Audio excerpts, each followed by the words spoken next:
गीता जी अध्याय 12 श्लोक संख्या 9, 10, 11, 12।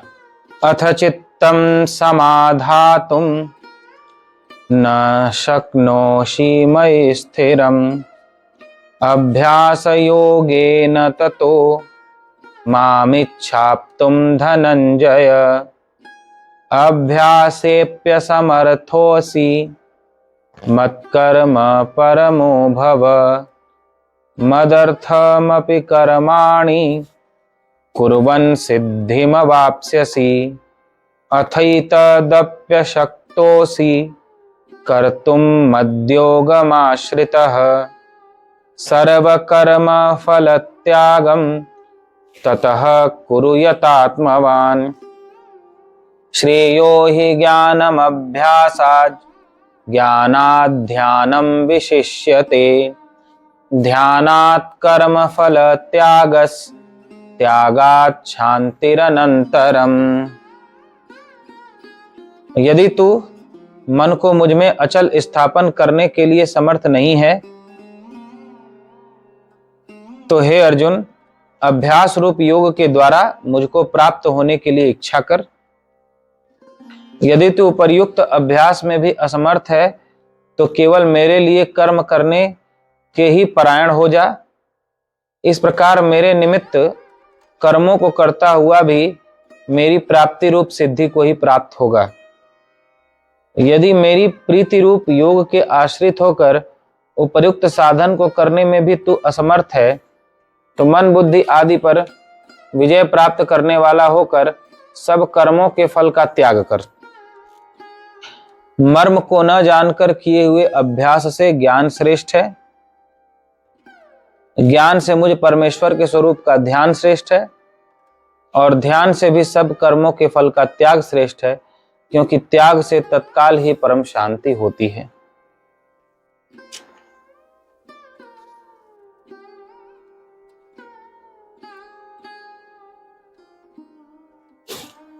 अनेक तरह के साधन का वर्णन करते हैं। भगवत प्राप्ति के कौन कौन से साधन हो सकते हैं, उन मुख्य मुख्य साधनों का वर्णन भगवान यहां कर रहे हैं। कहते हैं यदि तू ऐसा करने में असमर्थ है तो कोई बात नहीं, ऐसा कर ले। ये भी करने में असमर्थ है तो कोई बात नहीं, ये कर ले। यदि इस मार्ग पर चलने में कठिनाई हो रही है तो इस मार्ग पर चल ले। इस दूसरे मार्ग पर भी चलने में परेशानी हो रही है तो तीसरे मार्ग का चुनाव कर ले। तीसरा मार्ग भी अच्छा नहीं लग रहा है तो चौथा मार्ग चुन ले। इस प्रकार अपनी प्राप्ति के लिए भगवान अनेक तरह के मार्ग बताते हैं। कहते हैं मन को मुझ में लगाओ, चित्त को मुझ में लगाओ, बुद्धि को मुझ में लगाओ, फिर तुम मुझे ही प्राप्त होगे, इसमें संशय नहीं है। फिर अर्जुन से कहते हैं यदि तू मन को मुझ में अचल स्थापन करने में असमर्थ है, यानी मन अचल भाव से परमात्मा के स्वरूप में नहीं लग रहा है, कभी संसार में भटकता है, कभी विषयों में भ्रमण करता है, कभी किसी वस्तु की इच्छा करता है, कभी किसी वस्तु की अभिलाषा करता है। मन की चंचलता का कारण हमारी इच्छा कामना वासना है। मन में जो इच्छाएं भरी रहती हैं उन वासनाओं के कामनाओं के कारण मन चंचल बना रहता है। मन की इच्छाएं वासनाएं शांत हो जाती हैं तो मन भी स्थिर हो जाता है, अचल भाव से परमात्मा में लग जाता है।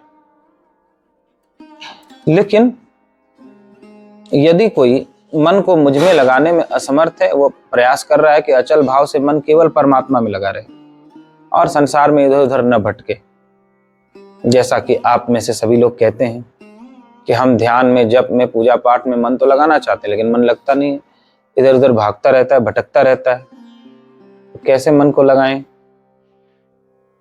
भगवान कहते हैं तुम बहुत प्रयास करते हो मन को मुझ में लगाने का, लेकिन जब अचल भाव से, निश्चल स्थिति से मन मुझ में नहीं लग पाता तो निराश होने की कोई आवश्यकता नहीं है। मन नहीं लगता कोई बात नहीं, तुम्हारे लिए और भी मार्ग हैं।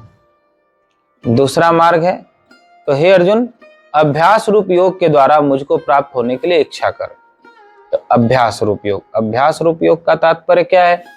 जैसे कभी ध्यान किया, ध्यान में मन नहीं लगा तो कीर्तन करने लगे, कीर्तन में मन नहीं लगा तो प्रार्थना करने लगे, प्रार्थना करते करते मन भर गया तो फिर स्वाध्याय करने लगे, स्वाध्याय करते करते मन भर गया तो फिर सेवा करने लगे, सेवा करने करते करते मन भर गया फिर गीता रामायण आदि का पाठ करने लगे, फिर कभी सत्संग करने लगे। इस प्रकार अलग अलग साधनों के द्वारा मन को किसी भी प्रकार से परमात्मा में लगाए रखना, यह अभ्यास योग कहलाता है। यानी एक विषय से, एक साधन से मन हटे तो दूसरे साधन में लगाए, दूसरे साधन से हटे तो तीसरे साधन में लगाए। जैसे पहले स्वाध्याय कर रहे हैं, स्वाध्याय करते करते अब मन नहीं लग रहा है स्वाध्याय में, तो ऐसा नहीं कि अब स्वाध्याय छोड़ करके फिर कहीं और मन लगा दे, नहीं, फिर स्मरण में मन लगाए, फिर कभी जप में मन, यानी कैसे भी मन को भगवान में लगा कर रखे, चाहे कथा के माध्यम से लगा कर रखे, चाहे जप या सेवा के माध्यम से लगा कर रखे, चाहे तीर्थ यात्रा के माध्यम से लगा कर रखे, किसी भी प्रकार से मन परमात्मा में लगा कर रखे। तो इस प्रकार कभी स्वाध्याय, कभी सत्संग, कभी जप, कभी ध्यान, कभी तीर्थ यात्रा, कभी संतों का सेवन, कभी तीर्थों का सेवन, ये हो गया अभ्यास योग। इसे अभ्यास रूप योग कह रहे हैं। तो इस प्रकार अभ्यास रूप योग को धारण करने से धीरे धीरे धीरे धीरे धीरे धीरे मन परमात्मा में लग जाता है, ऐसा भगवान कहते हैं। लेकिन यदि अभ्यास करने में भी असमर्थ हैं, ये जो अभ्यास रूप योग बताया गया कि कभी स्वाध्याय करो, फिर कभी ध्यान करो, फिर कभी जप करो, मन को किसी प्रकार से भगवान में लगा कर रखो, ऐसे कार्य करो जिससे भगवान की स्मृति बनी रहे, भगवान की याद बनी रहे।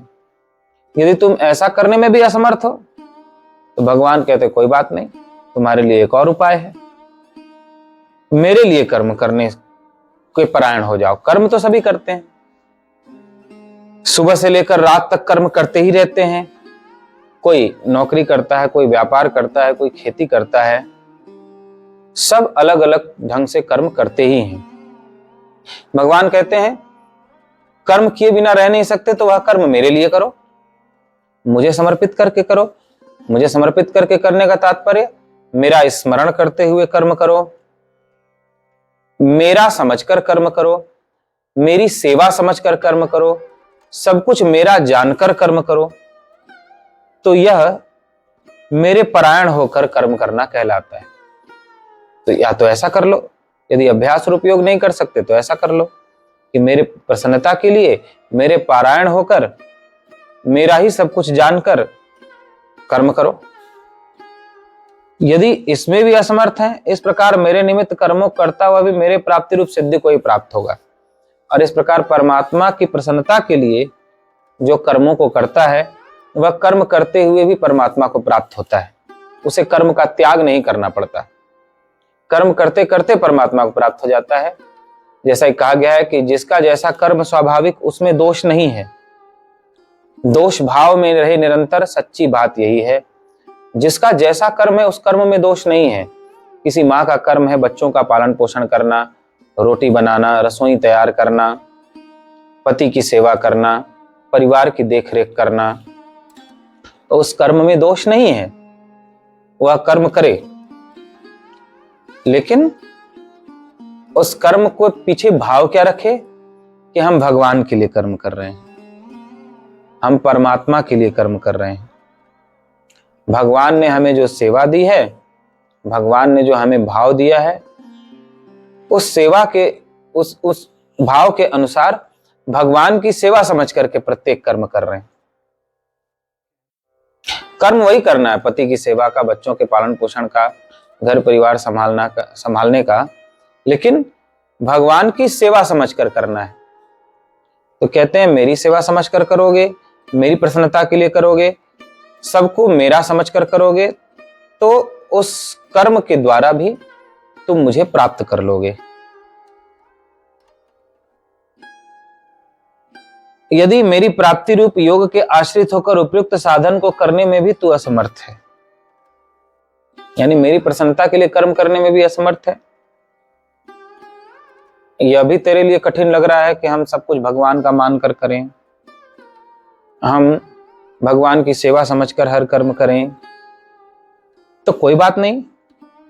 यदि इसमें भी असमर्थ है, मेरे प्राप्ति रूप योग के आश्रित होकर उपयुक्त साधन करने में भी असमर्थ है, तो मन बुद्धि आदि पर विजय प्राप्त करने वाला होकर सब कर्मों के फल का त्याग कर दे। कर्मों के फल का त्याग करने का तात्पर्य कर्मों के फल की इच्छा त्याग दे। यानी हम जो कर्म कर रहे हैं उस कर्म का ऐसा ही फल प्राप्त हो, यह बुद्धि त्याग दे। फिर परमात्मा जो दे दें उसे प्रसाद समझकर स्वीकार कर ले। फिर चाहे वह दुख हो, दारिद्र हो, विपत्ति हो, कुछ भी हो, उसे उनका प्रसाद समझकर, उनकी इच्छा समझकर स्वीकार कर ले। यह हुआ कर्म के फल का त्याग करना। यानी जीवन में किसी भी फल की इच्छा न रखना, अपनी कोई इच्छा न रखना, परमात्मा की इच्छा पर निर्भर हो जाना। वह जिस हाल में रखे उस हाल में रहना। यह हुआ कर्म के फल का त्याग करना। विशेषार्थ और भी संत लोग करते हैं।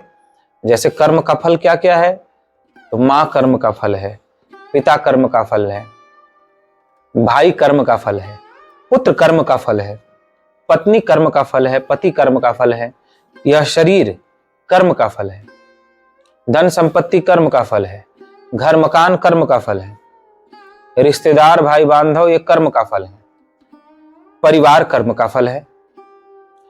तो इनमें से जो अनुकूल आचरण करते हैं, जिनसे सुख मिलता है, वे हमारे अच्छे कर्म का फल है, और जिनसे दुख मिलता है, जो हमारे प्रतिकूल आचरण करते हैं, वे हमारे ही अशुभ कर्मों का फल है। तो जिनसे सुख मिलता हो या अनुकूलता प्राप्त होती हो, उनसे लगाव न करना, और जिनसे दुख मिलता हो, प्रतिकूलता मिलती हो, उनसे द्वेष न करना। कोई सुख दे उससे राग न करना, और कोई प्रतिकूलता ले आए जीवन में, दुख दे, दुख का कारण बने, उससे द्वेष न करना। यह होता है कर्म के फल का त्याग करना। किसी को ना अच्छा समझना, ना बुरा समझना, सबको भगवान का जानना, यह कर्म के फल का त्याग करना कहलाता है। तो कर्म के फल का त्याग आप लोग अच्छे से समझ लें। अपनी जीवन में कोई इच्छा ना होना, भगवान की इच्छा पर निर्भर हो जाना। ऐसे भी आपकी इच्छा से कुछ नहीं होता, जो होता है भगवान की इच्छा से होता है। भगवान की इच्छा से ही सारी सृष्टि चल रही है, भगवान की इच्छा से ही आप सबको जीवन मिला है। अपनी इच्छा से तो जीवन तक नहीं मिला, अपनी इच्छा से आपने जन्म तक नहीं लिया है, तो फिर आपकी इच्छा से क्या हो जाएगा? जब शुरुआत ही आपकी इच्छा से नहीं हुई, तो पूरा जीवन आपकी इच्छा के अनुसार कैसे चल सकता है? आपके जीवन की शुरुआत ही आपकी इच्छा के बिना हुई है। आपसे पूछा नहीं गया कि तुम्हें जन्म दें कि नहीं दें, तुम्हारी इच्छा है कि नहीं है, कहाँ जन्मोगे, कब जन्मोगे, कैसे जन्मोगे, किसके घर जन्मोगे, ये पूछा ही नहीं गया। तो जब जन्म ही हमारी इच्छा से नहीं हुआ है, तो जीवन हमारी इच्छा से कैसे चल सकता है? मृत्यु हमारी इच्छा से नहीं होती। जीवन में कुछ भी हमारी इच्छा के अनुसार नहीं होता, सब कुछ किसी और की इच्छा के अनुसार ही चलता है। तो अपनी इच्छा त्याग कर परमात्मा की इच्छा पे निर्भर हो जाना, यह कर्म के फल का त्याग करना कहलाता है। अपनी इच्छा छोड़ देना, क्योंकि हमारी इच्छा के अनुसार कुछ हो नहीं सकता। इच्छा करना एकमात्र मूर्खता है, इच्छा एकमात्र बंधन का कारण है। होना तो सब उन्हीं की इच्छा से, इसलिए उनकी इच्छा पर निर्भर हो जाना, उनके हाथों में अपना हाथ पकड़ा देना, अपने जीवन रथ पर उन्हें आसीन कर लेना। जैसे अर्जुन ने रथ पर श्री कृष्ण को बैठाया, ऐसे ही अपने जीवन रथ पर परमात्मा को विराजमान कर देना और अपने जीवन रथ की बागडोर उनको सौंप देना। यह कर्म के फल का त्याग करना कहलाता है। मर्म को न जानकर किए हुए अभ्यास से ज्ञान श्रेष्ठ है। अब भगवान बताते हैं जो अभ्यास रूप योग करते हैं, यानी कभी जप का अभ्यास करते हैं, कभी ध्यान का अभ्यास करते हैं, कभी स्वाध्याय का अभ्यास करते हैं, इन सभी अभ्यासों से ज्ञान श्रेष्ठ है। ज्ञान यानी रटा हुआ ज्ञान नहीं, पढ़ा हुआ ज्ञान नहीं, समझा हुआ ज्ञान, हृदय तक उतरा हुआ ज्ञान। जिस ज्ञान से आपको दिखाई पड़ने लगा कि भगवान कौन है, कैसे हैं, उनकी क्या महिमा है, वह ज्ञान। जिस ज्ञान से आपके हृदय में परमात्मा के प्रति प्रेम बढ़ा, वह ज्ञान। जिस ज्ञान से केवल अभिमान बढ़ा कि हमने बहुत पढ़ लिया, हम जानते हैं, वह ज्ञान नहीं। जिस ज्ञान से आपका प्रेम बढ़ा भगवान से, आपने भगवान का ज्ञान किया, भगवान के बारे में आपने जाना और आपका प्रेम उनसे बढ़ा। तो जिस ज्ञान से अनुभव बढ़े, जिस ज्ञान से प्रेम बढ़े, जिस ज्ञान से परमात्मा की निकटता बढ़े, जिस ज्ञान से संसार की असारता का बोध हो, जिस ज्ञान से संसार नश्वर दिखाई पड़ने लगे, जिस ज्ञान से अपना स्वरूप सत्य जान पड़ने लगे, जिस ज्ञान से झूठ छूटने लगे और सत्य पकड़ में आने लगे, वह ज्ञान ही असली ज्ञान है। केवल जानकारी बटोर लेना ज्ञान नहीं है। तो कहते हैं कि अभ्यास रूप योग से ज्ञान श्रेष्ठ है। तो अभ्यास रूप योग जो मैंने बताया, कभी स्वाध्याय करना, फिर मन उब जाए तो फिर जप करना, फिर कभी ध्यान करना, कभी सेवा करना, कभी तीर्थ यात्रा, यानी अलग अलग साधनों के द्वारा अभ्यास करते हुए मन को परमात्मा में लगाना, यह अभ्यास रूप योग कहलाता है। तो भगवान कहते हैं इस अभ्यास रूप योग से ज्ञान श्रेष्ठ है, यानी भगवान की महिमा का बोध हो जाना, अपने स्वरूप का बोध हो जाना, संसार की नश्वरता असारता का बोध हो जाना श्रेष्ठ है। ज्ञान से मुझे परमेश्वर के स्वरूप का ध्यान श्रेष्ठ है, और ज्ञान से भी श्रेष्ठ है ध्यान। जब किसी को ज्ञान होता है तो ज्ञान से ध्यान प्रकट होता है। जब आपको परमात्मा की महिमा का ज्ञान होगा, संसार माया है ऐसा बोध होगा, तो ध्यान लग जाएगा। आप विचार करो, जैसे ही आप जानते रहे भगवान ने उस भक्त पर ऐसी कृपा की, भगवान ने उस भक्त को ऐसे उबारा, भगवान की महिमा पढ़ते और सुनते हो तो आपको ध्यान लग जाता है, आप कुछ समय के लिए खो जाते हो, आंखों में आंसू भर आते हैं। तो भगवान की महिमा का ठीक ठीक ज्ञान होने पर ध्यान प्रकट होता है। तो ज्ञान से कहते हैं ध्यान श्रेष्ठ है।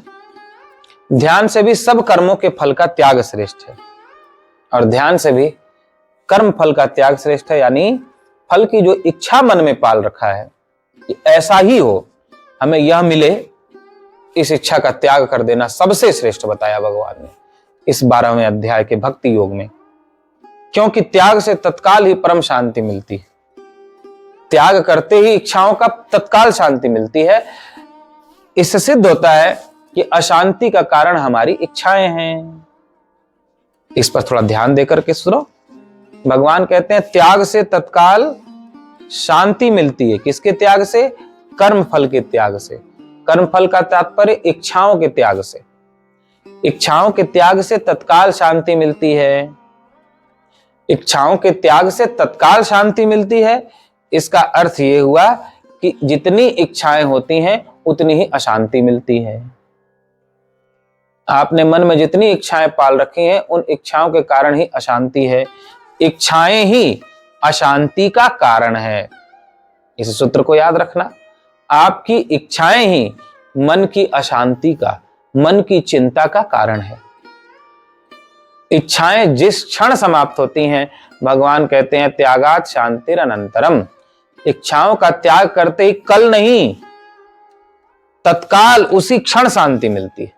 जिस क्षण आप ये कह देते हो हमारी कोई इच्छा नहीं है, हे प्रभु अब आपकी इच्छा, आपको जैसे रखना है रखो, आपको जैसे चलाना है चलाओ, आपको नमक रोटी खिलाना नमक रोटी खिलाओ, आपको पकवान देना है पकवान दो, आपको भूखे सुलाना है भूखे सुलाओ, आपको धूप में रखना है धूप में रखो, आपको छांव में रखना है छांव में रखो।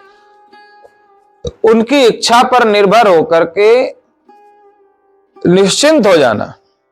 जैसे छोटा बच्चा अपने आप को मां की गोद में छोड़ देता है, मां की इच्छा पर निर्भर हो जाता है।